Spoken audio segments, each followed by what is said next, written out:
in there with that lingerie on.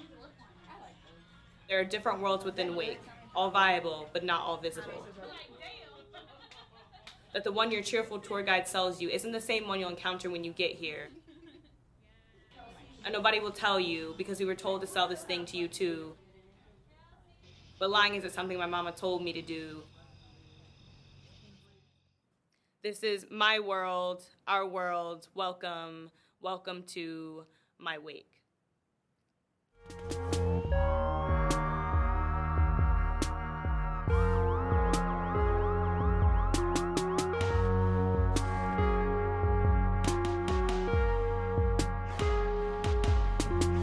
We've always had problems with NPHC parties on campus and how campus police tends to respond to them. I think it really culminated with some of the events that took place at a party hosted by Kappa Alpha Psi. Police were at every door. They called in backup because they thought a riot was going to break out, and there was a group of people waiting outside to get in. I had witnessed one kid getting arrested for saying the F word, and they claimed that he was being aggressive.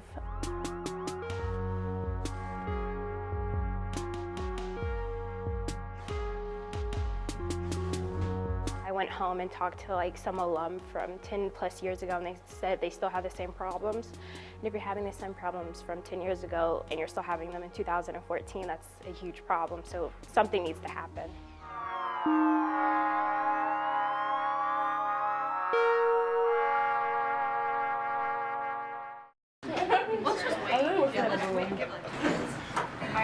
Oh yeah, you can get up. You can get up. You can get up. Came to me and was like, yo, do you have a black tee I can borrow?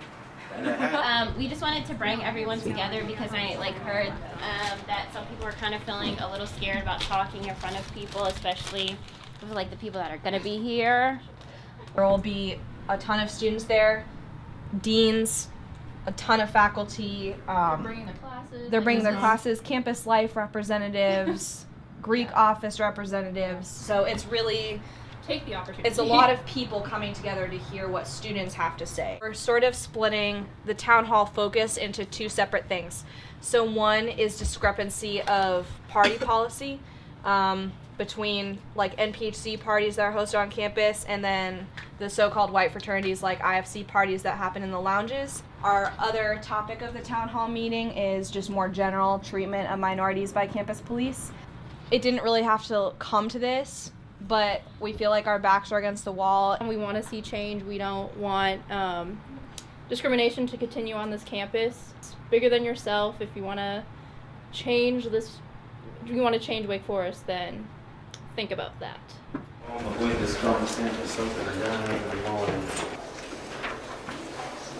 When you ask why you feel shut off from the world around you, you'll be told it's just you, that you should join more clubs because you'll meet more people. You're not involved enough, try harder. Do more, do more, do more. I want to tell Black perspectives it's not true about trying harder. It's about being smarter, knowing that the world that you want to be let into won't ever let you in.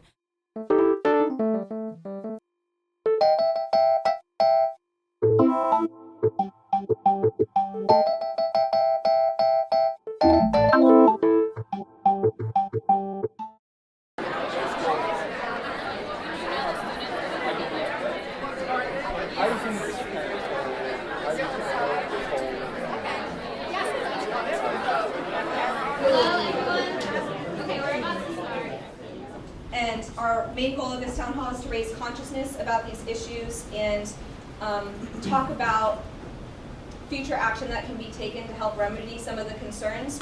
At this time, I'm going to turn it over to our moderator, Melissa Clodfelter. She's the Associate Director of the Professional Development Center.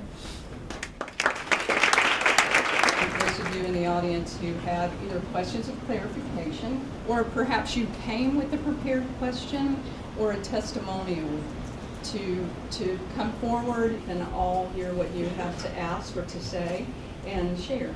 Let me just say that I've had both positive and negative experiences with campus police officers. The more positive ones have been because of my position as resident advisor on campus. Once I leave the doors of my residence hall, I am just another student. I was sitting outside Luther, and a police officer walked up to me and asked me if I stole the candy that was in my hand. he automatically asked for my ID. And when I asked him why, he automatically addressed me in an aggressive tone and said, "How dare you ask that question of me? I ask the questions here, you don't. So give me your ID." And as I walked away from the officer, one officer said to another, "Yeah, they can put the drinks in one trash can and their guns in the other trash can." There are definitely some problematic officers that hold biases towards minority students. And my question is, with these officers present within the campus police department, how can we have so many policies left up to the discretion of campus police? There may be some questions that don't immediately have a response, and I think it's appropriate for us, unless there's something that you need to say to that, to continue to hear what the students have to say. I'd like to hear more. When there's like a large group of like white students, it's like them just being rowdy and having a good time and being crazy and ooh, college. But then when it's like a large group of students of color and black students in particular, it's like there's a riot, it's, you know, it's crazy out here, we gotta call Winston-Salem PD and all these sorts of things. And what part of like officer training teaches people how to perceive, like, I don't know, human behavior? Are these policies for off-campus guests, or are they for people who look like they're off-campus guests? I feel disgusted by what I'm hearing because now I'm a staff member and I hold up the integrity of this university. I sell that on an everyday basis, and part of me doesn't want to sell it anymore. What does the data say in terms of the demographics that are asked for their ID on campus? Our field contacts that you were asking about, 37% white male, 29% black male, 7% white female, and 25% black female. Does anyone have the number on like what the demographics are at Wake Forest between like white students and then black students? Between 7 and 8%. 8%? Black students on campus. 8%? Okay. 7 to 8. Okay.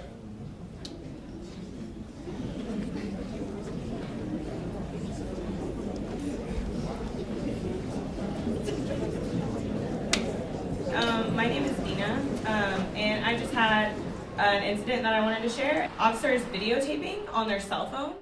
The police at the party are police seeking out the threats, police taking a video or two, because I've seen this with my own eyes, taking a video or two on their personal cell phones to show their buddies back in town later, look at these coons. There's no doubt in my mind you do not trust us, and that's painful. Us being the department is supposed to help you.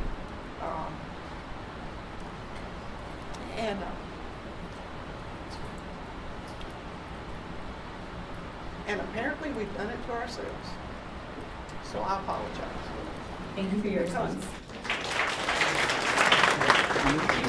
I just also had one last thing. I just hope to see that on this campus we're not reflecting what is happening nationally, and that we can actually be a university that is diverse, inclusive, equitable.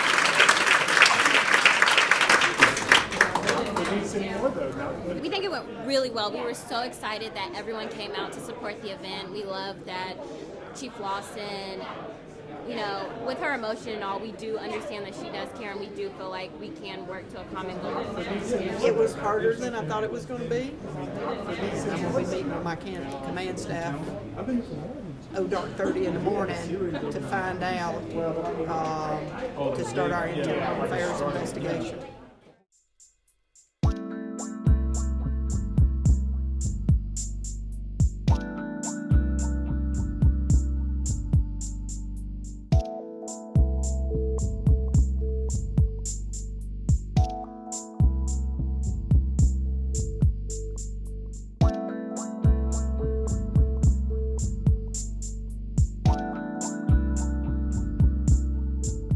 You got pepper spray?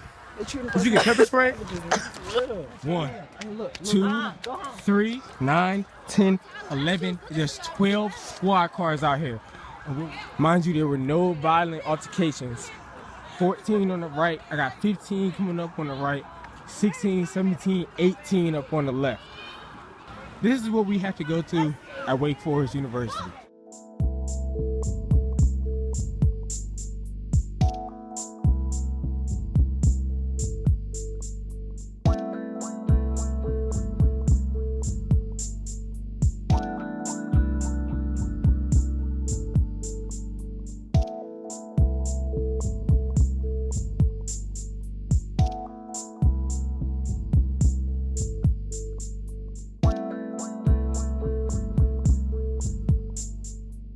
See, Wake will teach you about yourself, maybe more than it teaches you about the world.